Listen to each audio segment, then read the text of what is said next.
Hello guys, अस्सलाम वालेकुम। Mathematics class matric syntax का एक्सरसाइज 2.2 है ये। इससे रिलेटेड जो एक लेक्चर था उसकी लिंक मैंने डिस्क्रिप्शन में दे दी है। यहाँ पे हमने मालूम करना है right the base and exponent in each of the following. यहाँ पे कुछ नंबर आपको गिवन है, यहाँ पे बेस और एक्सपोनेंट हमें बताना है। तो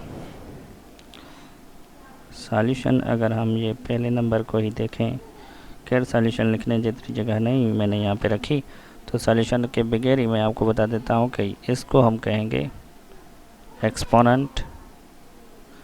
आप सॉल्यूशन करके लिखना, क्योंकि ये इजी है इसलिए मैंने सॉल्यूशन की स्पेस ही नहीं रखी।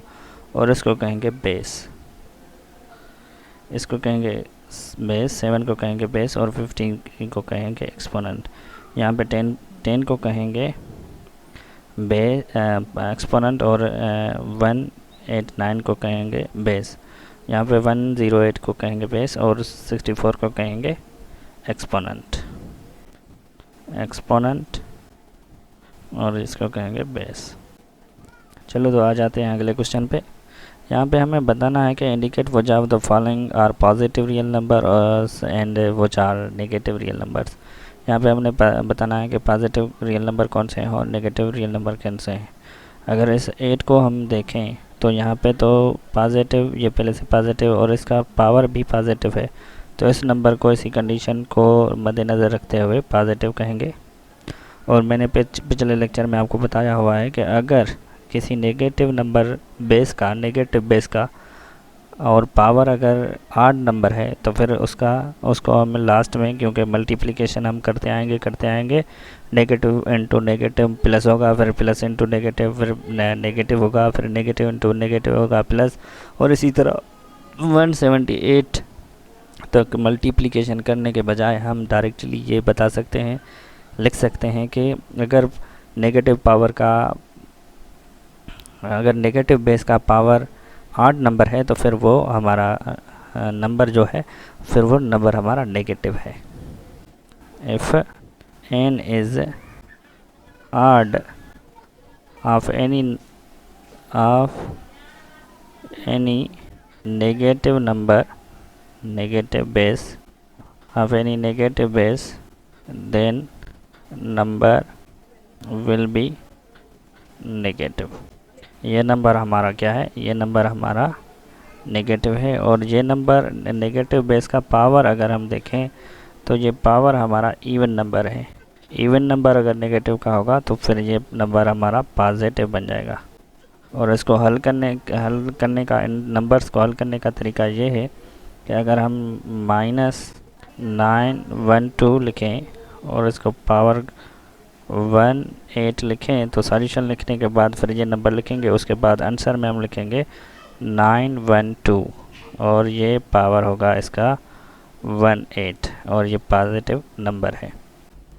तो आ जाते हैं अब क्वेश्चन नंबर 3 पे। Which is correct way to finding the value of 30 और 38 और 83 पावर 9। इनको सही तरीका, हल करने का तरीका कौन सा सही है। यहाँ पे 2 तरीके उस किताब वालों ने बताए हुए हैं।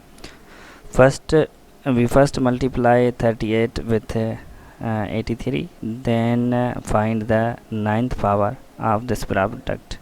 तो मैं क्या है ना कि किसी भी नंबर का अगर पावर है, यहाँ पे आपको ये पावर नज़र आ रहा है, और उसके साथ में कोई मल्टीप्लिकेशन में नंबर है, अगर पावर है किसी नंबर का और वो दूसरे नंबर के साथ मल्टीप्लिकेशन में है, तो हमने क्या करना होता है कि सबसे पहले ये पावर, उस नंबर का पावर हल करना होता है। उसके बाद नंबर का जो आंसर आ जाए, इस पावर हल करने के बाद जो भी रिज़ल्ट आए उसके साथ दूसरा नंबर इसके साथ मल्टीप्लाई करना। ऐसा अगर हम करेंगे कि पहले 83 से मल्टीप्लाई करेंगे फिर पावर हल करेंगे तो ये आंसर बिल्कुल गलत है। इसलिए हमें पहले इस नंबर का पावर हल करना है, उसके बाद ये 38 उसके साथ मल्टीप्लाई करना है, क्योंकि उसके लिए हमारा ऑप्शन नंबर 2 सही है।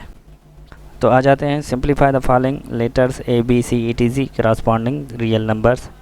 यहाँ पे हमने ये नंबर कुछ हल करने हैं। अब इसको इसका पहली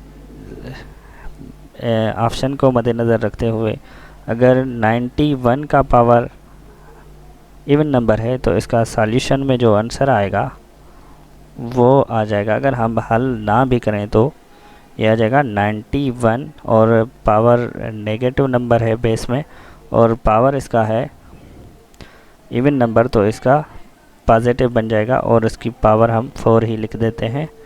नहीं तो आप कैलकुलेटर से 91 का पावर 4 करेंगे तो वो आंसर आ जाएगा, वो भी आप लिख सकते हैं। अब यहाँ पे हमने क्या देखना है कि इस नंबर और इस नंबर दोनों नंबर्स जो है ये बेस हैं वो सेम है। अगर बेस सेम है तो इनके पावर हम ऐड कर सकते हैं।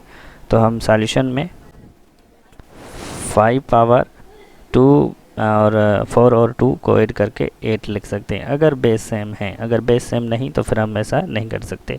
यहाँ पे भी बेस सेम है तो हम डायरेक्टली यहाँ पे कर लेते हैं a पावर 4 3 7 7 और 8 हमारा हो जाएंगे 15। उसके बाद मैंने दूसरे ऑप्शन यहाँ पे नहीं किए क्योंकि वो ऑप्शन भी इजी हैं। अगर आपको कुछ भी समझ में ना आए तो आप कमेंट कर सकते हैं। कोई भी ऑप्शन अगर आपको समझ में ना आए तो आप कमेंट कर सकते हैं। उसके अलावा मैंने क्वेश्चन नंबर 12 डायरेक्टली यहाँ पे लिख लिया है और वो मैं अब हल करने लगा हूँ।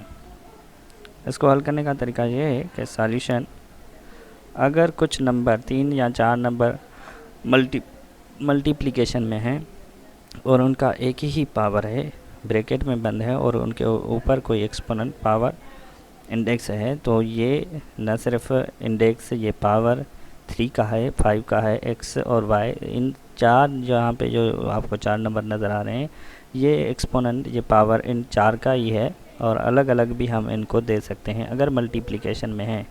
अगर ये यहाँ पे साइन कोई और है, जैसे कि मल्टीप्लिकेशन और डिवीजन में क्या होता है कि ये पावर उन सब नंबर्स का होता है, लेकिन अगर यहाँ पे एडिशन या फिर सब्ट्रैक्शन हो तो फिर उसके लिए फार्मूलेज बनाए हुए हैं।